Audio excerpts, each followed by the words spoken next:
Shalom Aleichem, bienvenue donc sur myleava.org. Alors on est toujours donc dans notre série de cours sur le Shalom Bayit. Le cours d'aujourd'hui, c'est l'homme et la femme, deux puissances de communication se rencontrent. On va traiter 4 points aujourd'hui, assez rapidement, et destinés simplement à éveiller, disons, à une problématique fondamentale, c'est d'essayer de comprendre les ressorts de la communication. Alors d'abord, on va, dans un premier temps, s'intéresser à leur mode de communication. Pourquoi et comment l'homme et la femme communiquent. Ça, c'est le premier point. Deuxième point, quand ça marche. Qu'est-ce qui se passe quand ça marche? Comment ça peut marcher? Troisième point, quand ça ne marche pas. Quand est-ce que ça ne marche pas? Et quatrième point, comment en sortir? Comment sortir d'une communication qui passe pas? Ça passe pas. Ça marche pas. Alors d'abord, comment est-ce que l'homme et la femme communiquent? Premier point, il faut savoir que la structure de la femme, elle passe d'abord par l'émotion. Le prisme émotionnel est un prisme fondamental. Maintenant, il y a le prisme de l'intelligence et le prisme du partage dans la communication. Mais le prisme le plus fondamental, c'est celui de l'émotion. Chez l'homme, le prisme le plus fondamental, c'est celui du rationnel. Et puis après, il y a les systèmes, et après, il y a l'organisation. D'accord? Donc on répète, la femme, c'est d'abord un pôle émotionnel extraordinairement développé. Donc un pôle émotionnel qui se greffe, qui interfère, qui joue avec le pôle de l'intelligence, le pôle de l'intellect. Et un autre pôle qui est celui du partage. La femme, elle partage son corps, elle accueille un enfant. La femme, elle est programmée pour partager, elle est programmée pour aller dans le partage. Ok? Donc ça, c'est les 3 points chez la femme. L'espace émotionnel, l'interférence avec l'espace intellectuel et le partage.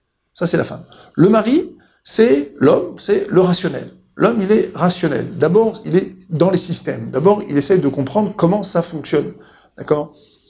Et puis, deuxième point, il y a une interférence, donc, entre le rationnel et l'esprit de système. Il faut disséquer, il faut organiser, il faut classifier. Les hommes se livrent à ce genre d'activité de manière assez naturelle. Et puis, troisième point, il y a l'organisation. Alors c'est l'organisation du système, c'est l'organisation de la réflexion, c'est l'organisation de la discussion. Ce sont ces 3 pôles, donc le rationnel, le système et l'organisation, qui sont des pôles naturellement accessibles à l'être au masculin. D'accord? Alors pourquoi les hommes communiquent? Alors les hommes communiquent pour 2 raisons. La première d'abord, c'est parce qu'ils ont besoin d'échanger des informations. Donc ça, c'est l'organisation, c'est le système, c'est le rationnel. Mettez 2 bonhommes en face, ils discutent, ils échangent des informations. Comment ça va, quelle heure il fait, la météo, t'as vu la bourse, t'as vu la politique, t'as vu Netanyahou, t'as vu le rabbinat, t'as vu ci, t'as vu ça. On est tout de suite dans des organisations, dans un système. Mettez 2 talmidei chachamim, 2 érudits, t'as vu la Gemara, t'as vu de quoi ça parle, t'as compris la question, t'as compris la réponse, mais pourquoi, où on va, etc. On est tout de suite naturellement, à chercher une cohérence dans les systèmes. La deuxième raison pour laquelle on peut parler, c'est pour faire impression. C'est-à-dire pour séduire, genre, pour qu'on lui dise qu'il est formidable, etc., etc. Donc pourquoi les femmes communiquent?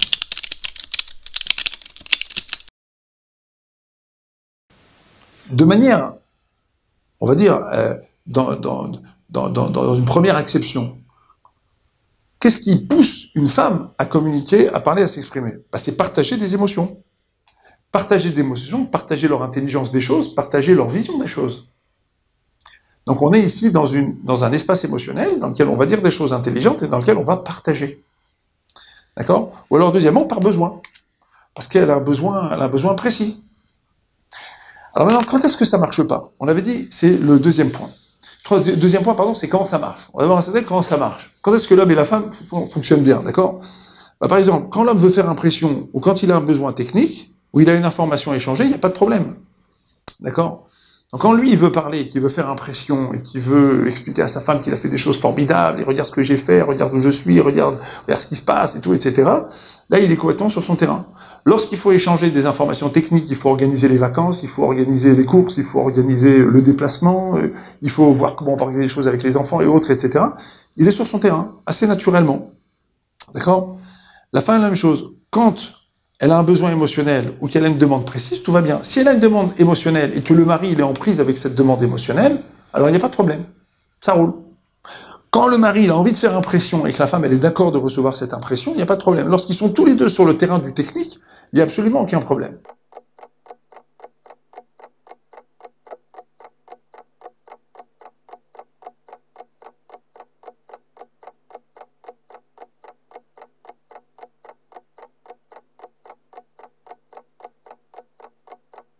Ok, alors quand est-ce que ça marche pas?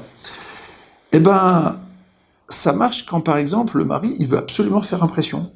Donc il est en train de raconter à sa femme, il a fait un truc extraordinaire, regarde ce que j'ai fait, tout, etc. Et sa femme, elle est triste aujourd'hui. Ça l'intéresse pas du tout. Ça l'intéresse pas du tout ce qu'il a fait là aujourd'hui, parce qu'elle, elle est dans son émotion à elle.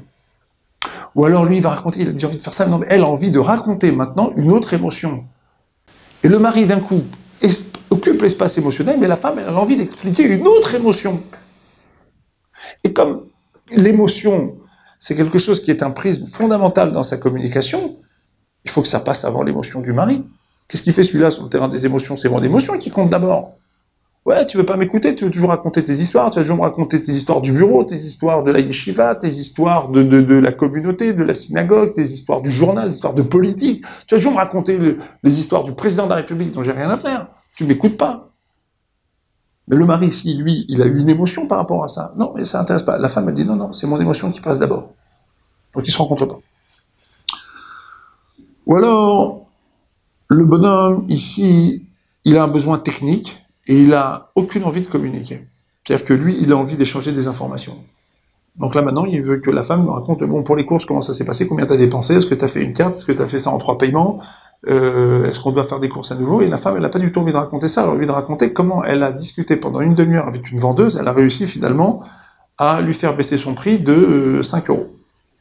Et il y a toute une série d'émotions qui sont passées par là, et le mari n'a pas du tout envie d'entendre ça. D'ailleurs, très souvent, quand la femme dit « j'ai envie de discuter avec toi », le mari dit « oh là là, va falloir que j'écoute là ».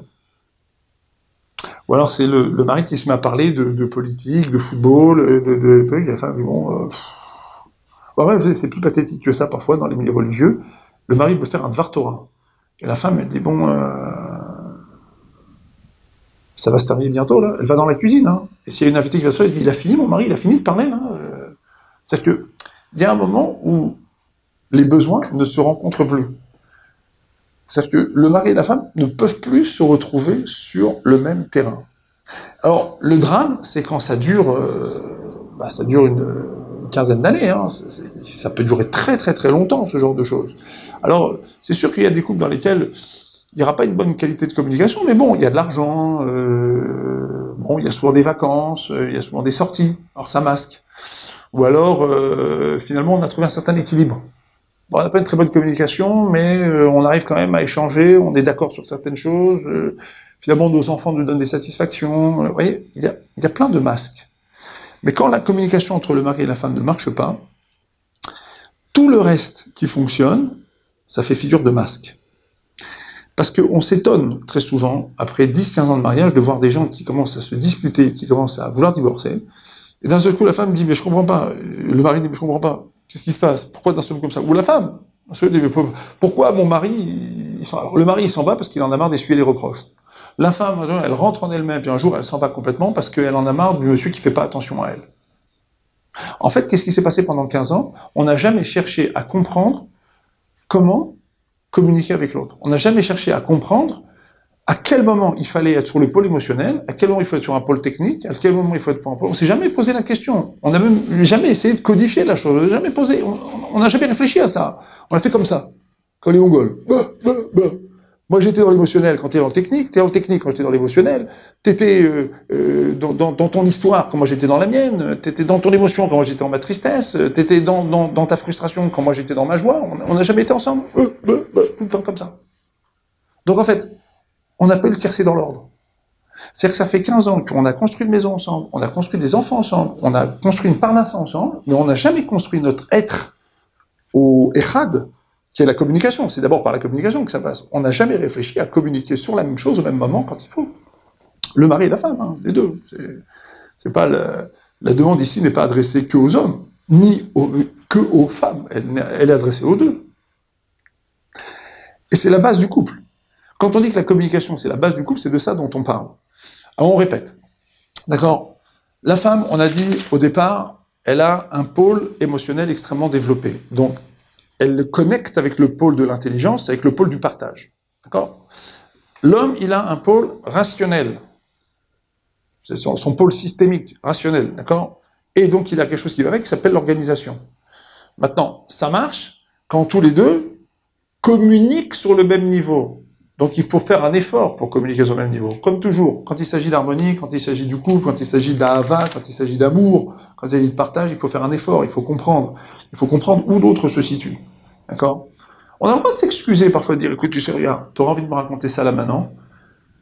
J'ai du mal à écouter ce soir parce que je suis dans une autre histoire, j'ai une petite souffrance. Ou j'ai eu une telle joie aujourd'hui que j'ai un peu de mal à écouter ce que tu vas me raconter sur ça. On peut dire des phrases comme celle-là, on peut à un moment donné dire, on laisse ça de côté, on peut, il n'y a pas de problème. L'essentiel, c'est que les choses soient assumées, qu'elles soient identifiées, qu'elles soient claires, d'accord? Et donc l'autre chose qu'on a dit, c'est quand est-ce que ça marche pas? C'est tout simplement quand on fait les Mongols, d'accord? C'est-à-dire qu'en vérité, l'homme, il a toujours le pôle émotionnel. L'homme, il a toujours ce pôle technique. La femme, elle a aussi le pôle donc émotionnel et le pôle technique. Tout le monde a ça. Seulement, le problème, c'est que ça fonctionne jamais à la même heure, au même moment, et de la même manière. Donc, on se retrouve pas. Alors, en réalité, le mari dit, moi, j'ai parlé avec toi. Ben, moi, je parle avec toi. Il dit, voilà, il y a une demi-heure, je t'ai parlé des courses. Il dit, mais je voulais pas que tu me parles de courses, moi. Je voulais que tu m'écoutes quand je t'ai raconté comment ça s'est passé au supermarché avec les enfants. Alors, comment est-ce qu'on en sort? Comme toujours, il faut se poser la question de savoir pourquoi on communique pas. Et ça vaut la peine de se poser cette question à deux, et moi je dirais même que cette question, ça vaut la peine d'aller la poser à un conseil conjugal, à une tierce personne, de mettre une tierce personne dans le coup. Parce que c'est très souvent, après 5, 10, 15 ans de mariage, un enjeu fondamental. Et d'ailleurs, les gens souvent se réveillent. D'un seul coup, ils se réveillent. Ils ont les oreilles décollées, le front aplati. Il est comme ça, oh là là, mais pourquoi il crie l'autre? Pourquoi il s'énerve? Pourquoi il n'est pas là? Pourquoi je suis tout seul? Pourquoi il veut jamais venir avec moi? Pourquoi ça se passe pas bien?